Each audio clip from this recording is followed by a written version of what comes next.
যে 29 অক্টোবর যে অনুষ্ঠান হয়েছিল সেদিন তুমি বলেছিলে যে তোমাদের টিমের সবার মধ্যে তোমাকে মনে হচ্ছে সবচেয়ে বড়, বাকি সবাই বাচ্চা, এবং সবচেয়ে ছোট বাচ্চাটা হচ্ছে গিয়ে আফরান নিশো।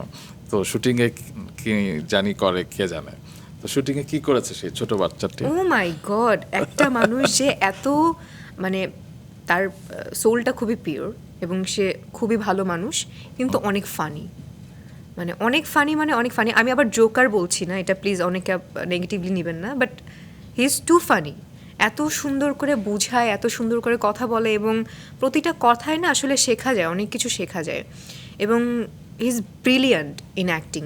ও মাই গড, এত সুন্দর অ্যাক্টিং কেউ করতে পারে! তার নাটক যখন আমি দেখেছি, তার ফ্যান ছিলাম, প্রত্যেকটা নাটক আমি দেখতে পছন্দ করতাম, এবং তার সাথে যে স্ক্রিন শেয়ার করতে পারবো অ্যাজ আ নায়িকা হিসেবে কিংবা তার কো অ্যাক্টর হিসেবে, অ্যাক্ট্রেস হিসেবে, এটা আমার জন্য অনেক বড় একটা পাওয়া।